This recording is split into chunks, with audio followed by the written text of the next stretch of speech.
Hey, everyone.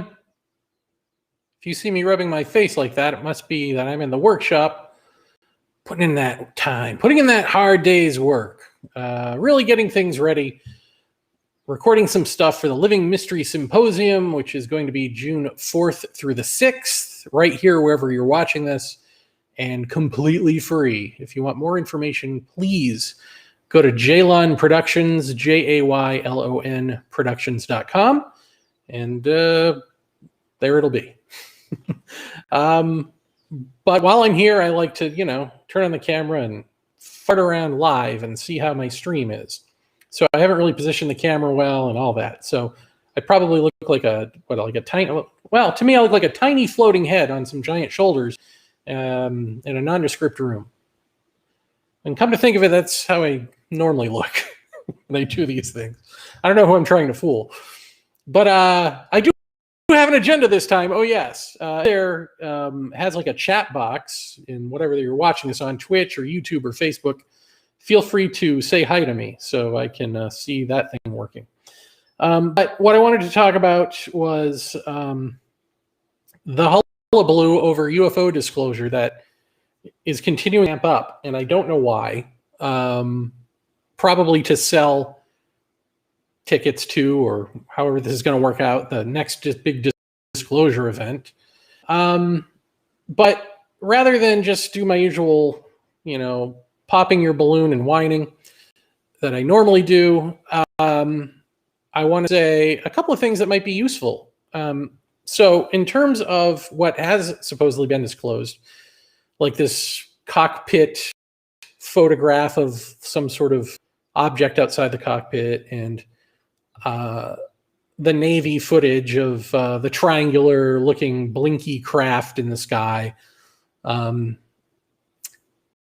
So these are being sold to us as unidentified by the military, right? The military wants you to believe they're unidentified. Now, to us, they're unidentified. To the military, probably not so much. And those triangular craft, allegedly, though we don't see it on the video, came up out of the water. You see water dripping off these objects, but okay. So they came up out of the water. If I were to believe that these were actual unknown objects in the sky, I would wonder why it is that they're coming up out of the water and not, say, down from outer space if they're aliens. So that's just point number one, that I don't see being made anywhere, which ties into point number two. I think I saw this on the Today Show, but don't quote me on that. I definitely saw it on TV, and I think I even read it. So I don't remember the exact quote, but a quote from whatever the official source is of this stuff, saying that, kind of like, you ain't seen nothing yet. There's other footage that we haven't shown the public yet that blows this stuff out of the water. Pun intended, I guess. And when you hear something like that, right, that's a bait. That's a dangling carrot. They're going to start doling this stuff out.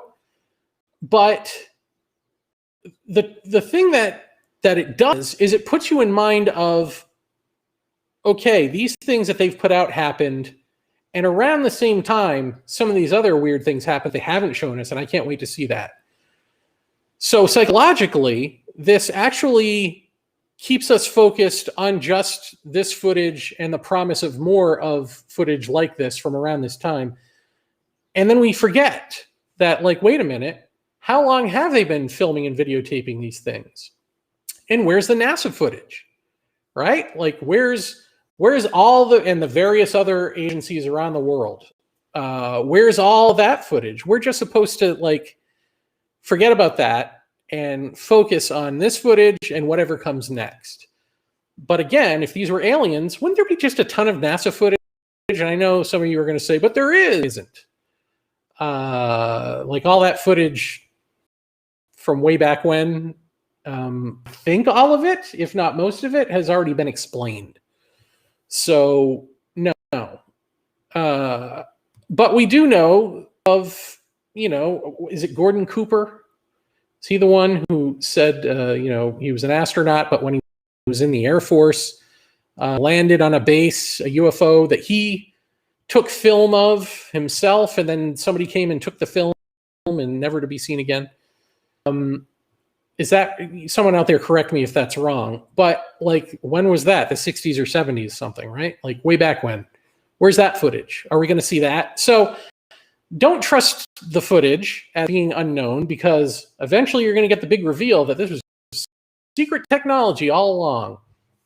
They're not going to reveal the unknown. They're going to, string you along with the appeal of the unknown to do the big it's known, so that everyone forgets about the unknown stuff. This is what they do. This is what they've always done. But also, again, it gets you to focus on the now and forget about asking about all that other, like, the way the narrative is going now, it's as if there were never investigations into any of this stuff until now.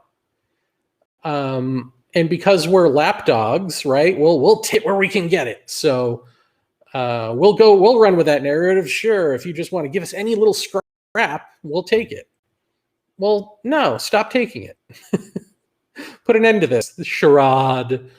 I saw Jack Brewer of the UFO Trail blog has a post about, is it Louis Elizondo, who was supposedly the head of the government or military organization that was looking into UAP phenomena. Well, it turns out he was sort of like maybe there, but didn't have a real job description. This is what the official line is anyway. So not only was he not the head of it, which I think had been debunked a while ago, but he also didn't really have anything to do with it, according to, official disclosures. So are you to trust him? Now, of course, you can just hide behind, well, of course they're going to say that because, but why would they say that if they're disclosing things now? Why wouldn't they just disclose that, like, the guy who, or one of the guys who started this little, mini movement now for disclosure, what was it, the Tic Tac footage? Was that it? Why wouldn't they just admit that, like, yeah, he was in charge of it? And because they're already admitting the footage is real, right? That's the thing. So why wouldn't they admit the guy involved who's presenting the footage? They're admitting he was involved. They're just saying he wasn't really, he was like a janitor. I'm making that part up, but am I? We'll find out. Only time will tell. All I'm saying is, don't trust no one, as they say on the X-Files, because all these people turn out to be shady characters, from Bassett to Greer to Alessandro to whoever's in the future, whoever's next. It's just shady. Just shade them. All right. Pre-shade them and save yourself the time, and don't get too excited. Because at the end of the day, also, my strong suspicion, as you know, is that this isn't aliens from space, that there is something a little closer to home and far more fascinating going on with this stuff.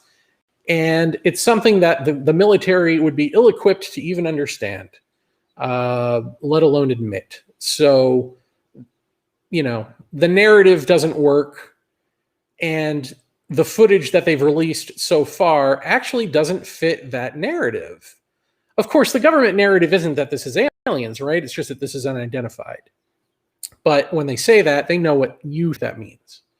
So don't think it means that anymore. Stop letting them control your narrative. Let me control it. I'm much better at it. All right. So to sum up, when aliens come out of the ocean and not from the sky, probably should question whether they're aliens or Aquaman. When the military is like, hey, look at this footage we have. It's so cool, but it's not as cool as what we've got over here that we haven't shown you. Well, why would you admit that if that's not top secret footage? Why wouldn't you just show it? What are you waiting for? If it is top secret, you wouldn't have told us about it because it's top secret. So the whole thing is stupid, right? But okay, get excited. Anyway, Grandpa's done bitching from the porch. Okay, I hope this went well. I'm still testing live stream stuff. I think I said that already. Grandpa's repeating himself now, but not anymore. All right, take care.